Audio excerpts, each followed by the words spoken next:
Unacademy लाया है GATE 2022 crash batch course on chemical sciences in English, जो कि आपका स्टार्ट हो रहा है नवंबर 24 2021 से। टॉप एजुकेटर्स जो हैं अनअकैडमी के गेट कैटेगरी के और CSIR यूसीनेट कैटेगरी के, वो डिलीवर करेंगे कंसाइज लेक्चर्स जो इंपॉर्टेंट टॉपिक्स है केमिकल साइंसेज के उसके। और इस जो बैच है ये इंग्लिश वाला क्रैश कोर्स, इसको लीड कर रहे हैं मोटा राम, कृपा सिंधु कर्माकर और निशा रानी। तो आज ही अगर आप तैयारी कर रहे हैं गेट 2021 के लिए और अगर आप इंटरेस्टेड हैं अनअकैडमी के इस कोर्स में, तो इस वीडियो के डिस्क्रिप्शन में आपको मिल जाएगा इसका लिंक। आप वहाँ पे क्लिक करके इस बैच के लिए इनरोल कर सकते हैं। इनरोल करते समय अगर आपसे रेफरल कोड मांगता है तो वहाँ पे यूज़ कीजिए हमारे चैनल का रेफरल कोड botany10 और आपको मिलता है जो भी आप इनरोलमेंट लेते हैं उस पर 10% का डिस्काउंट।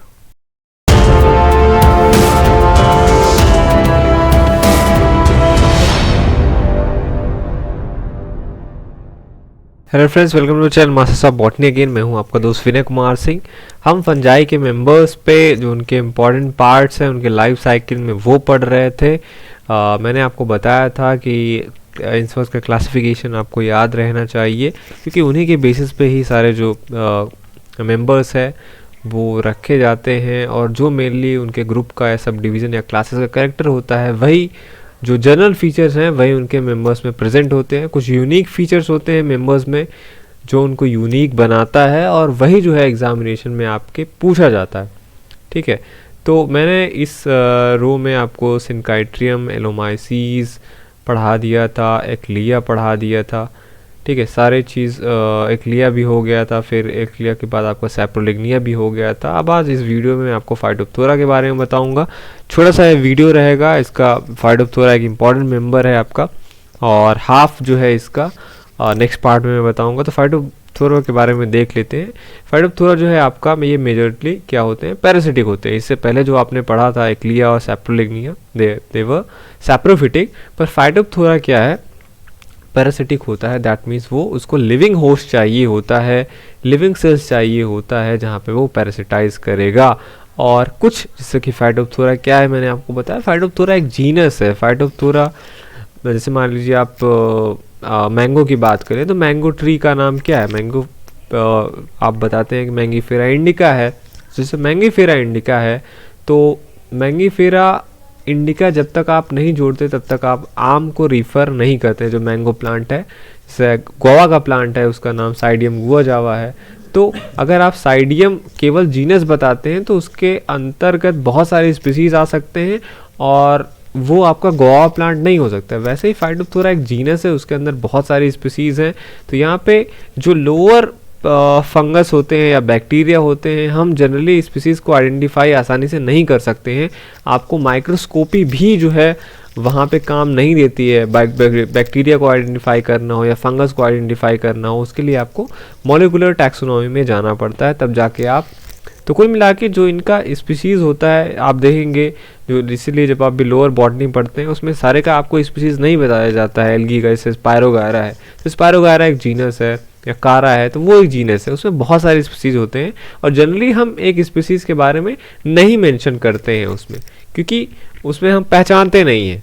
मॉर्फोलॉजी जो थी उससे हम केवल एक जीनस को आइडेंटिफाई कर सकते हैं। तो इसीलिए फाइटोप्थोरा के जो मेंबर्स हैं वो मेनली पैरासिटिक होते हैं और कुछ इनके मेंबर्स का मतलब स्पीसीज जो हो गए वो कुछ फैकल्टेटिव सैप्रोफाइट भी होते हैं। दैट मीन्स जब उन्हें कोई लिविंग होस्ट नहीं मिलता है तब वो डेड और जो ऑर्गेनिक मैटर होता है उस पर ग्रो करके अपना काम चला लेते हैं। क्योंकि हम पढ़ रहे हैं फंजाई, और फंजाई जो होता है इकोनॉमिक इम्पॉर्टेंट होते हैं और ये मेनली डिजीज़ कॉज करते हैं। तो इस लिहाज से आप देखेंगे फाइटोप्थोरा भी एक डिजीज़ कॉज करता है जो सबसे ज़्यादा इम्पॉर्टेंट है और कई बार एग्जाम में पूछा जाता है। वो है आपका एक इसका स्पीसीज है फाइटोप्थोरा का इन्फेस्टांस, वो कॉज करता है आपका लेट ब्लाइट ऑफ पोटैटो। एक चीज़ याद रखिएगा, एक लेट ब्लाइट पोटैटो होता है, एक अर्ली ब्लाइट ऑफ पोटैटो होता है। अर्ली ब्लाइट ऑफ पोटैटो का कॉजल ऑर्गेनिज्म अल्टरनारिया है और इसका फाइटोप्थोरा इन्फेस्टांस है। तो अगर आपको कभी भी कन्फ्यूज़न हो लेट और अर्ली ब्लाइट में तो आप ये याद रखिएगा, जो लेट वाला ब्लाइट होता है वो फाइटोप्थोरा से। और अगर आप ABCD पढ़ते हैं तो उसमें सबसे पहले क्या आता है आपका ई आता है, ई से हुआ आपका अर्ली और एल आपका आता है बाद में। तो लेट एल और अर्ली आया ई से। तो अर्ली, और उसमें अगर आप उसका देखेंगे जो इसका कॉजल ऑर्गेनिज्म है, इसका कॉजल ऑर्गेनिज्म फाइटोप्थोरा है और दूसरे का अर्ली वाले का अल्टरनारिया है। तो ए और ई दोनों मतलब अल्टरनारिया और अर्ली ब्लाइट ये पहले आता है, और लेट ब्लाइट और पी जो है यहाँ पे फाइटोप्थोरा का, ये दोनों बाद में आते हैं। इससे आप कभी भी नहीं भूलेंगे, कन्फ्यूजन नहीं होगा आपको। और बात करते हैं जो अदर इंपॉर्टेंट डिजीजेज हैं जो फाइटोप्थोरा कॉज करता है, तो वो एक इसका स्पीसीज है हिमालयंसिस, ये कॉज करता है लेट ब्लाइट ऑफ कैटेचू। और अगर बात करें पैरासिटिका का, जो फाइटोप्थोरा पैरासिटिका है, ये seedling blight of castor cause करता है, कैस्टर रिसनस कम्युनिस है। फाइटोप्थोरा पाल्मिवोरा जो है ये बर्ड रॉट ऑफ पाम्स, जो पाम्स हैं, ठीक है, एरिकेसी फैमिली के, उन पे ये बर्ड रॉट डिजीज कॉज करता है। फाइटोप्थोरा कोलोकेसी की बात करें तो ये कोलोकेशिया एक प्लांट है, अरवी आप जिससे बोलते हैं, उस पर ये ब्लाइट डिजीज कॉज करता है। फाइटोप्थोरा एरिकी जो है ये कोलेरोगा या माहली डिजीज कॉज करता है, जो अरिका पाम्स होते हैं, मतलब अरिका जीनस के। फाइटोप्थोरा कैक्टोरम जो है ये डैम्पिंग ऑफ फ्रूट रॉट या रूट रॉट जो होता है फ्लावरिंग प्लांट्स का, मतलब एंजियोस्पर्मिक प्लांट्स का, ये कॉज करता है। फाइटोप्थोरा साइट्रोप्थोरा जो है ये गमोसिस कॉज करता है साइट्रस का। तो फिर आपका आ गया फाइटोप्थोरा एरिथ्रोसेप्टिका, ये जो है pink rot of potato disease cause करता है। और फाइटोप्थोरा आपका निकोटिनी है जो कि black shank of tobacco cause करता है।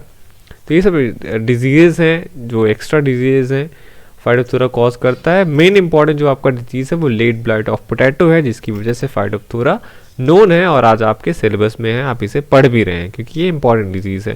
अगर बात करें कुछ इंपॉर्टेंट अदर फीचर्स की, तो ये याद रखिएगा, जो फाइटोप्थोरा है ये प्लांट के लगभग सभी हिस्से को ये अफेक्ट करते हैं। सिम्टम्स की अगर हम बात करें, क्योंकि सिम्टम्स से ही हम पहचानते हैं कि कौन सा डिजीज़ है। अगर आप फील्ड में जाते हैं, आपको नेक डाई से देखना हो, या आपके पास 10x या 15x लेंसेज हों आपके हाथ में, तो अगर आप किसी कोई बोल दे कि आप ये जीनस को कलेक्ट करके लाना है जिससे हम उसका माइक्रोस्कोपी कर सकें, तो वहाँ पे जो सिम्टम्स हैं किसी प्लांट के वो इम्पॉर्टेंट हो जाते हैं, क्योंकि सिम्टम्स के बेसिस पे ही हम पता लगाते हैं या अप्रॉक्सीमेशन होता है हमारा कि हाँ यही जीनस हो सकता है, जिससे हम उसी को कलेक्ट करें। जैसे आप एमएससी में प्रैक्टिकल करते हैं, तो जो प्रैक्टिकल आप करते हैं उसमें जो आपको प्लांट दिया जाता है वो कोई ना कोई कलेक्ट करके लाता है, और वो जो कलेक्ट करके लाता है फील्ड में मान लीजिए जाता है, तो वहाँ पे हमेशा माइक्रोस्कोप लेके नहीं जाता है, वो सिम्टम से ही प्लांट को वहाँ से पहचानते हैं और फिर आके लैब में टेस्ट करते हैं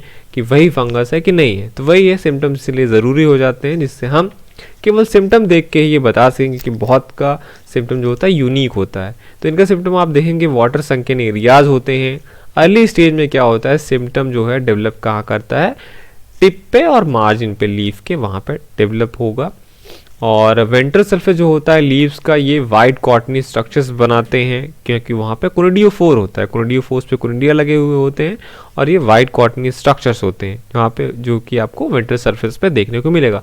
माइसीलियम की बात करें, अगर माइसीलियम जो है अगर आपका ट्यूबर्स जो होता है उसको इन्फेक्ट करता है तो ये उसके स्किन को ब्राउन कर देता है, और हमिड कंडीशंस में ये जो ब्राउन स्किन हुआ ये ट्यूबर को क्या करता है, वहाँ पे उस एरियाज में सॉफ्ट हो जाते हैं और डार्क ब्राउन हो जाते हैं, इसको हम वेट रॉट बोलते हैं। वहीं अगर आपका ड्राई एटमॉस्फेयर है, ध्यान दीजिए, जो माइसीलियम ट्यूबर को इन्फेक्ट करता है उसका स्किन ब्राउन हो जाता है, और इसके बाद दो टाइप चीज़ें हो सकती है। अगर हमिड कंडीशन है तो ट्यूबर क्या होता है उस जगह पे सॉफ्ट और डार्क ब्राउन हो जाता है, इसे वेट रॉट बोलते हैं। और अगर ड्राई एटमॉस्फेयर रहे तो वहाँ पे जो क्या होता है, वहाँ पे जो इंटीरियर पार्ट है वो ब्लैक हो जाता है, और इसको ड्राई रॉट बोलते हैं। तो ड्राई रॉट, वेट रॉट आप याद रखिएगा, एक हमिड कंडीशन में होता है तो वेट, ड्राई में आपका ड्राई रॉट। माइसीलियम की अगर हम बात कर लें फाइटोप्थोरा का, तो असेप्टेट होता है क्योंकि लोअर फंजाई है, सेप्टेशन नहीं होता है। जब सेप्टेशन नहीं होगा तो ऑटोमेटिकली आपका क्या होगा, माइसीलियम सिनोसिटिक होगा।